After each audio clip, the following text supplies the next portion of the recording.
Yo, what is good, everybody? What is good, yo?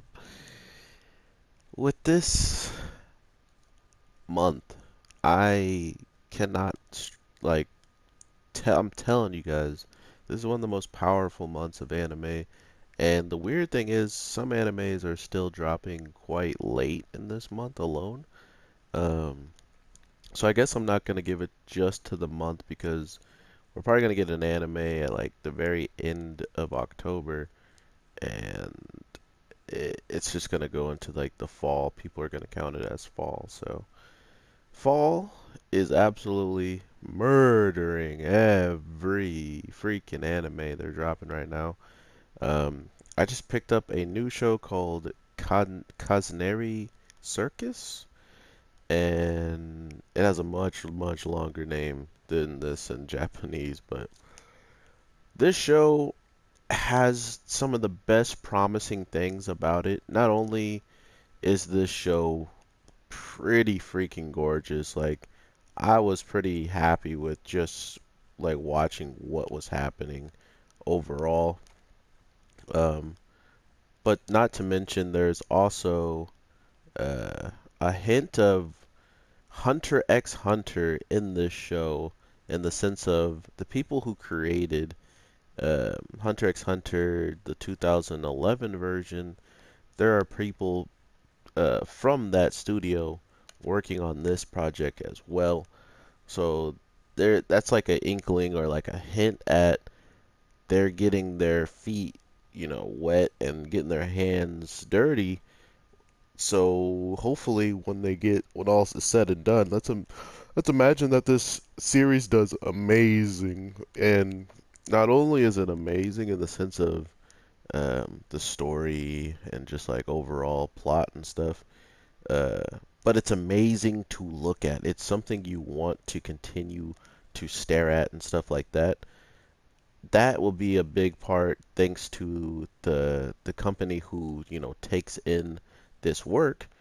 And because of that, I really want to see what these guys can do with an anime that isn't Hunter x Hunter. I mean, they probably have done multiple other animes, and I am just ignorant to the fact of which ones they've done, or if I've actually seen them, I might already know that they have a good track record. But Hunter x Hunter 2011 being one of my favorite series of all times to watch of an anime, it was hard not to hold this show at a high standards at the jump. And man, was this a weird show. If you guys ever seen a show called like Toriko, not Toriko. I forget the name of it, but it's like a guy with like a spear that is only meant to take out like demons and stuff like that. And the spear has been holding down someone for like hundreds of years in one spot because this demon was the most dangerous in the spear's eyes. So it has been implanted in this demon and had kept him still. So holy crap, that's cool.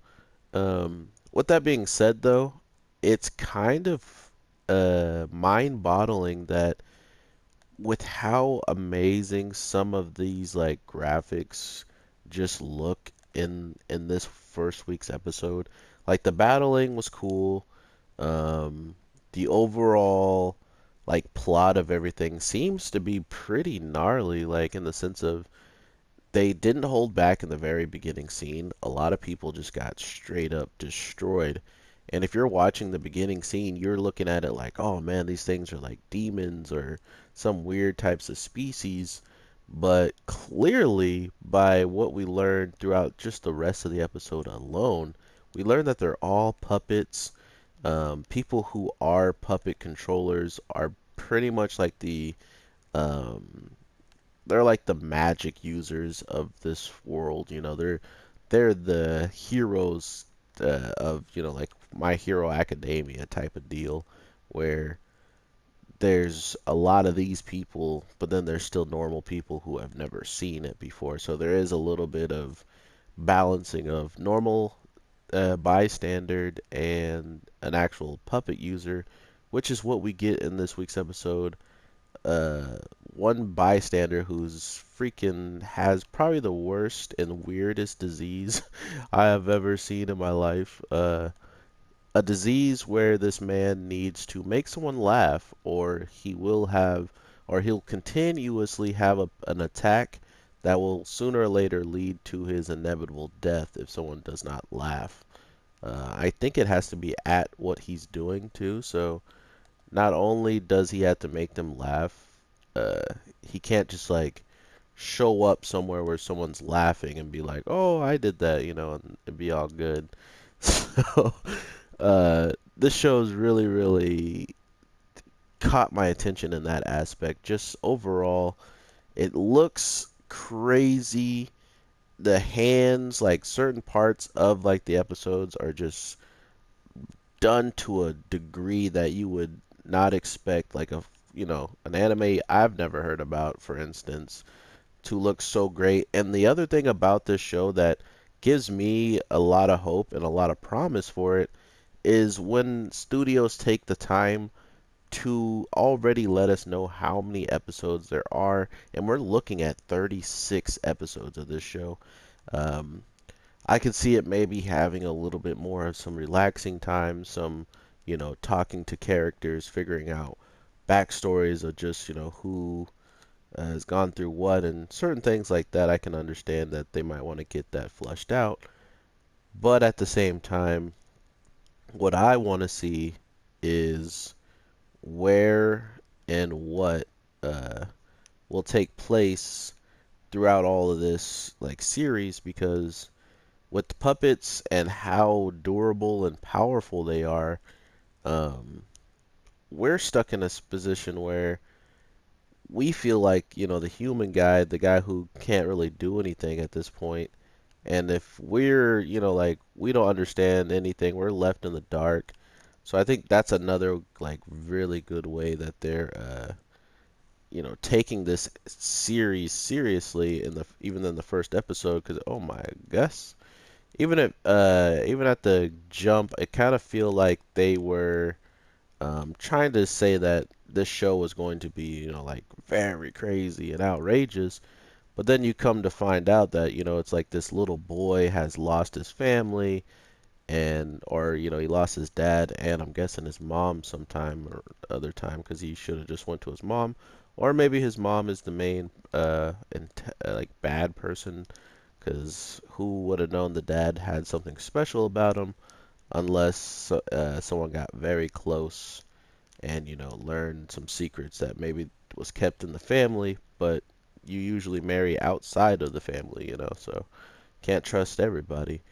But overall, man, I really have high expectation just for the quality of how it's going to look, because I am a person who is holding on to faith that Hunter x Hunter is going to make like a 2019 appearance, since 2018 it's almost over. So let's go with the next closest year. And if that is the case, I really, really hope that we can actually get, um, you know, a great quality, if not the same people, to finish where they left off. And that's kind of like the dark thing or dark nature of anime, is just you're just stuck, like you're hoping everything works out, but and at the end of the day, everything might not work out, and we might not even, have this show. But at the same time, there's no reason of literally giving up on it before it's announced that it isn't even going to come. So overall, this show, we got one puppet user, one normal human, and a boy who lost his family and supposedly has something that these people want for him to be even targeted by them in the first place. So there is a lot to take in the very first episode, but at the same time, these two characters that we are following, or that are trying to help this boy, both like really don't trust each other and kind of hate each other already. So to know that they're going to probably fix that aspect of hating each other, by having a mutual agreement, probably of they both like this kid enough to put up with each other, type of deal. And I think that's a really good overall anime arcing style. But I mean, not only that, they're gonna start feeling like their parents. Like they're gonna start feeling like they're the mom and dad.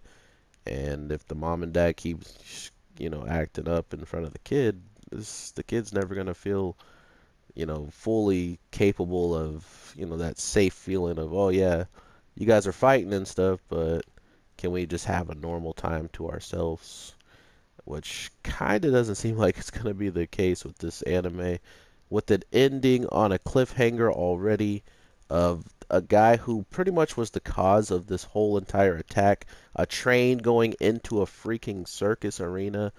Um, he using puppets that if you punch them in the head, their necks completely flip back around. All of these really crazy things are happening in this first episode and leading up to telling us that there's still much more crazier, weirder puppets that haven't even been announced. And the one main puppet that we see is absolutely dope looking, but he's missing an arm, so it already kind of tells me that he's at a like this puppet is already at a disadvantage when it goes against puppets that are um, maxed out and have all these cool upgrades and stuff. Oh wow, he got me. But overall though, man, if it goes the way that I pretty much see it going, the main guy who is, had nothing to do with this and is now a part of it all, he's probably going to be the one who uh, offers or tries to figure out why they haven't fixed the arm on the other puppet that they own, that's supposed to protect them and whatnot. So maybe that would be a good way for him to acknowledge and get more acquainted with these puppets, because right now he is decent at martial arts, so he could probably beat up normal humans, but at the same time, if those normal humans are using those puppets, he can get easily overwhelmed. So I thought that was pretty cool to also include that, just that he's going to try regardless. He's going to fight the good fight, and that's another reason why I like the show. And I think you guys can enjoy it if you did want to check it out yourselves. Um, but overall, if you don't like it, it's definitely not a show that's going to be for everybody. Like the style of it and the characters, those are all different things that you have to yourself enjoy. But I did, and hopefully you guys can too. That's why I wanted to bring it up and talk to you guys on the channel. So with that, I will talk to you in the next one. I'm pretty sure like Goblin Slayer and Sword Art and stuff's coming up very soon here. So if you are fans of that and want to be in on what is going on in those episodes, make sure you subscribe and drop a like, because it would help the video get more publicity, and comment down below too if you wouldn't mind. So take care everybody. I will talk to you in the next one. Peace.